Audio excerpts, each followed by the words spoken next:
सुप्रभात भारत के महान विद्वान गुणवान चरित्रवान संस्कारवान प्रतिभावान ऊर्जावान विद्यार्थियों। तो जो बच्चे ऑनलाइन की क्लास में कनेक्ट नहीं हो सके हैं उनके लिए यह वीडियो बनाया जा रहा है। तो चलिए आश्रय, विषय, उद्दीपन और अनुभाव। आश्रय किसे कहते हैं? तो आश्रय जिसके मन में जो है अस्थायी भाव जागृत होते हैं। विषय जिसके कारण अस्थायी भाव जागृत होते हैं।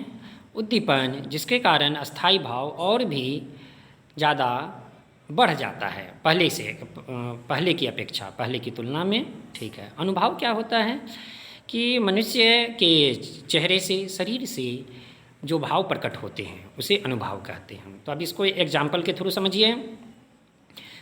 जैसे माँ के गोद में बच्चा है, छोटा बच्चा है, ठीक है। तो माँ के मन में जो है ये वात्सल्य भाव, वात्सल्य रस जागृत होता है।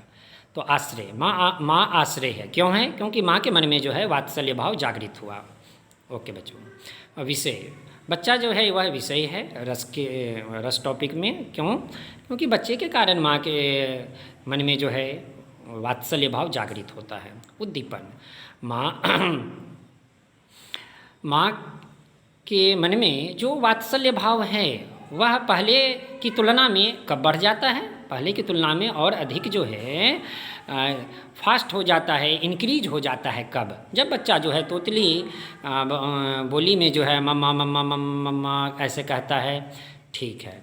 तो अनुभाव क्या होता है कि आश्रय, ठीक है, आश्रय के चेहरे पर जो प्रसन्नता है, ठीक है, तो माँ का चेहरा क्या होगा? तो माँ का चेहरा प्रसन्न होगा। ठीक है। तो यह हो गया अनुभाव।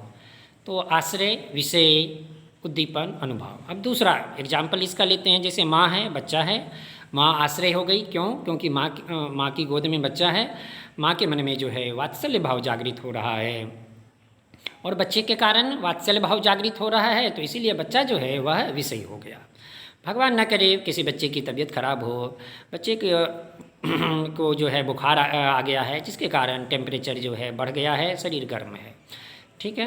तो माँ के अंदर वात्सल्य भाव और भी जो है वह तीव्र हो जाता है कि हे भगवान बच्चे को ठीक कर दीजिए। ठीक है ना, कि वह बार बार पट्टी दे रही है ना, जिससे बुखार कम हो जाए, दवाई दे रही है ना। तो चेहरे पर क्या हो जाएगा? निराशा। फर्स्ट एग्जाम्पल और सेकेंड एग्जाम्पल में देख लीजिए, यह एक दूसरे का अपोजिट एग्जाम्पल है। अब तीसरा एग्जाम्पल देखिए। जैसे कोई जंगल में गया, शिकारी है, ठीक है, शेर आ गया आगे सामने। तो शिकारी के अंदर क्या हो जाएगा? भय समा जाएगा, भयानक रस हो जाएगा। ठीक है। तो शिकारी के मन में जो है यह भयानक रस आ रहा है, तो यह क्या हो गया? तो यह शिकारी इसलिए आश्रय है। ठीक है। शेर के कारण जो है भयानक रस जागृत हो रहा है, उत्पन्न हो रहा है, तो इसीलिए शेर विषय है। अच्छा, तो आप ये सोचिए बच्चों, शिकारी के मन में जो है भय जो है वह कब और पहले की तुलना में कब जो है वह और बढ़ जाता है। ठीक है। जब शेर मान लीजिए गरजता है तो वह शिकारी जो है वो पहले की अपेक्षा और भी भयभीत हो जाता है, डर जाता है। तो शिकारी का चेहरा क्या होगा? डरा हुआ, शरीर कांपता हुआ।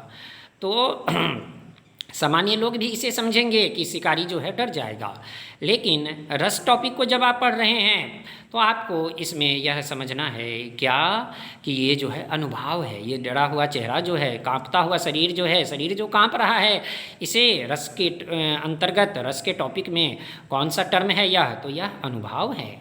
अब दूसरा देखिए, यदि बच्चा एक फर्स्ट और सेकेंड एग्जाम्पल जो है मैंने माँ को जो है आश्रय बताया है, क्या बच्चा भी आश्रय हो सकता है? हाँ, हो सकता है, होता है। कैसे?